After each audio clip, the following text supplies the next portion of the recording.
नमस्कार दोस्तों, मैं रुद्र पटेल आज की इस वीडियो के अंदर आपका हार्दिक स्वागत करता हूं। दोस्तों यहाँ पर स्टॉक मार्केट के अंदर आज एक नया आईपीओ ओपन हो चुका है जिसका नाम है विष्णु प्रकाश आर पुंगल या लिमिटेड नाम की एक कंपनी का यहाँ पर आईपीओ आया है। तो आज की इस वीडियो के अंदर हम लोग इस आईपीओ के बारे में सब कुछ जानेंगे। फिलहाल तो जो सब्सक्रिप्शन स्टेटस है और जीएमपी और ये सब कुछ तो हमें अभी तक पता नहीं चला है क्योंकि आईपीओ आज ही चालू हुआ है। तो अभी आने वाले 2-3 दिनों के अंदर हमें धीरे धीरे पता चलेगा कि यहाँ पर सब्सक्रिप्शन वगैरह कैसा रहता है। लेकिन कंपनी के फाइनेंशियल और फंडामेंटल मुझे पर्सनली काफ़ी ज़्यादा अच्छे लगे, तो मैंने सोचा कि वीडियो बनाकर आप लोगों को बता दूँ। तो हम लोग आज की वीडियो के अंदर इसके फाइनेंशियल और फंडामेंटल का पूरा डिटेल के अंदर एनालिसिस करेंगे। हम लोग इस कंपनी के बिजनेस को भी समझने की कोशिश करेंगे बिल्कुल गहराई के साथ, और मैं आपको आखिर में अपना कंक्लूजन भी बताऊंगा कि इस आईपीओ के अंदर आपको रिटर्न वगैरह को लेकर क्या एक्सपेक्टेशन रखनी चाहिए, क्या आपको इस आईपीओ को लिस्टिंग गेन के लिए अप्लाई करना चाहिए या लॉन्ग टर्म इन्वेस्टमेंट के लिए अप्लाई करना चाहिए। अगर आप लोग इस आईपीओ के अंदर अप्लाई करते हो तो आपको कितना रिटर्न यहाँ पर मिल सकता है, सारी चीज़ें जानेंगे आज की इस वीडियो के अंदर। तो चलिए मैं सीधा चलता हूँ अपनी स्क्रीन के ऊपर और आपको सब कुछ डिटेल के अंदर बताता हूँ। तो हम लोग यहाँ पर समझते हैं कंपनी के बिजनेस मॉडल को। तो यहाँ पर कंपनी का नाम है Vishnu Prakash R Pungaliya limited is engaged in the business of designing and construction of infrastructure project for the central and state government autonomous bodies and the private bodies across the 9 state and one union territory in India। तो ये लोग यहाँ पर 9 state और 1 union territory के अंदर अपनी services वगैरह प्रोवाइड कराते हैं। और इन लोगों के बिजनेस का जो मॉडल है वो मेनली 4 पार्ट के अंदर डिवाइडेड है, तो हम लोग उसे भी समझते हैं।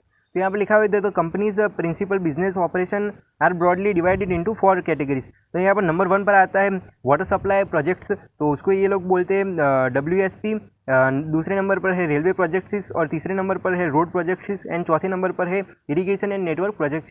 तो यहाँ पर ये लोग 4 तरीके के अलग अलग प्रोजेक्ट्स वगैरह यहाँ पर करते हैं।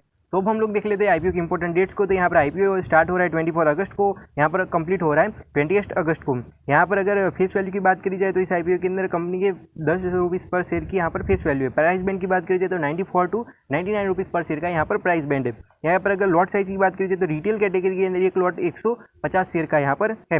अगर हम लोग देखिए कि भाई कंपनी इस आईपीओ के थ्रू कितना पैसा रेज करने की कोशिश करिए, तो कंपनी यहाँ पर 308 करोड़ जितने रुपये इस आईपीओ के थ्रू रेज करने की कोशिश कर रही है। और जितना भी यहाँ पर आईपीओ का इशू साइज है वो सारा का सारा यहाँ पर फ्रेश इशू है। अगर हम लोग यहाँ पर एम्प्लॉयज़ की डिस्काउंट की बात करें जाए तो यहाँ पर 9 रुपीज़ पर शेयर का एम्प्लॉयज़ को डिस्काउंट मिलेगा। ये एक बुक बिल्ट इशू आईपीओ है। एनएससी और बीएससी दोनों के ऊपर इस कंपनी की लिस्टिंग होने वाली है। अब हम लोग ये देख लेते हैं कि भाई इस आईपीओ के अंदर किस कैटेगरी के अंदर किसे कितना स्टेक ऑफर किया गया है। तो यहाँ पर क्यूआईबी कैटेगरी के अंदर 50% स्टेक ऑफर किया गया है। यहाँ पर एचएनआई कैटेगरी के अंदर 15% स्टेक ऑफर किया गया है और रिटेल कैटेगरी के अंदर 35% स्टेक यहाँ पर ऑफर किया गया है।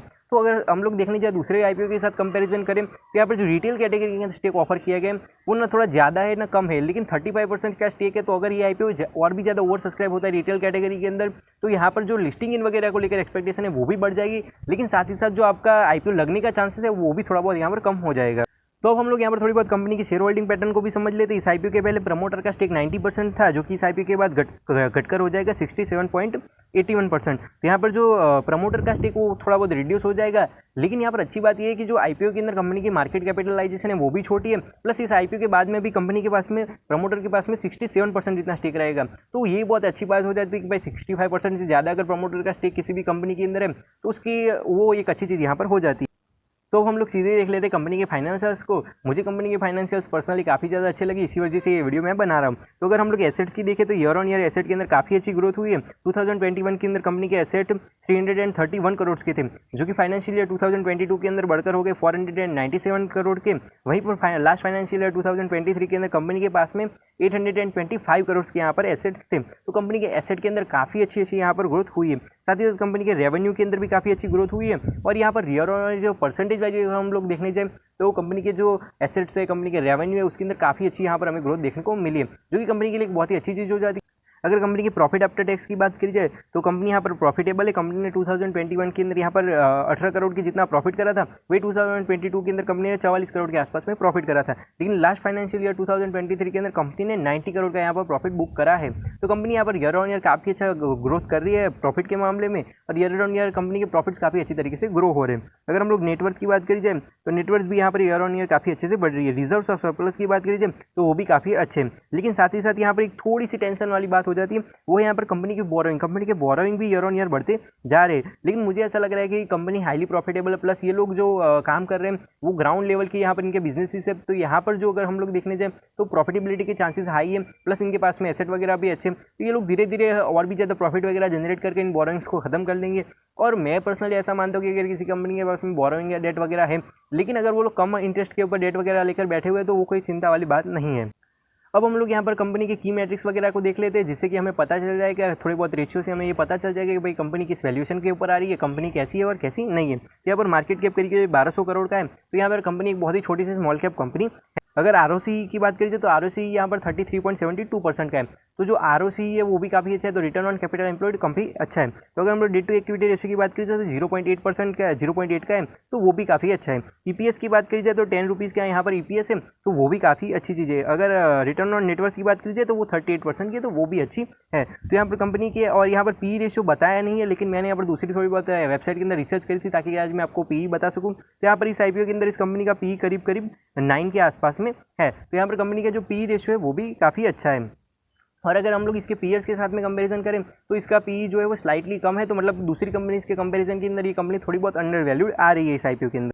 अगर हम लोग GMP की बात करें तो फिलहाल इसका GMP लास्ट डे के अंदर इसका GMP 44 रुपीज़ का था, लेकिन आज की तारीख के अंदर करीब यहाँ पर 65 रुपीज़ का यहाँ पर GMP चल रहा है। तो मुझे ऐसा लग रहा है कि GMP और भी ज़्यादा बढ़ेगा, और यहाँ पर आप लोग मिनिमम यहाँ पर 65 to 75% जितने रिटर्न की एक्सपेक्टेशन आप इस IPO के पास से रख सकते हो, और ऐसा भी हो सकता है कि IPO के अंदर इससे भी ज़्यादा रिटर्न देखने को मिल सके। तो लिस्टिंग डे के अंदर मुझे ऐसा लग रहा है कि आपको अच्छी खासी रिटर्न देखने को मिल सकते हैं। तो अगर आप सिर्फ और सिर्फ स्पेकुलेटर के तौर पर सिर्फ और सिर्फ लिस्टिंग इनके लिए भी अगर आप लोग इस IPO के अंदर अप्लाई करते हैं तो भी ये आपके लिए बहुत ही अच्छा ऑप्शन बन जाता है। लेकिन अगर आप लोग लॉन्ग टर्म की विजन से भी अगर इस कंपनी को देख रहे हो तो लॉन्ग टर्म के अंदर भी मुझे ऐसा लग रहा है कि ये कंपनी आपके लिए काफ़ी अच्छी साबित हो सकती है। और हाँ, ये मेरा पर्सनल ओपिनियन है, मैं आपको कोई भी इन्वेस्टमेंट की एडवाइजमेंट वगैरह टिप वगैरह नहीं दे रहा हूँ, और मैं कोई भी सेबी रजिस्टर्ड इन्वेस्टमेंट एडवाइजर या रिसर्च एनालिस्ट नहीं हूँ।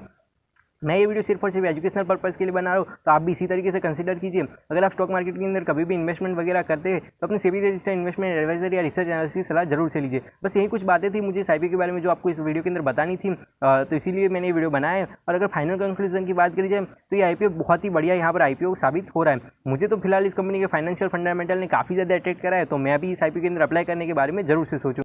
आपको पर्सनली इस IPO के बारे में क्या लगता है, आप मुझे कमेंट सेक्शन के अंदर जरूर से बताइए। मैं मिलता हूं आपको ऐसे वीडियो के साथ, तब तक के लिए बाय बाय, जय हिंद, वंदे मातरम।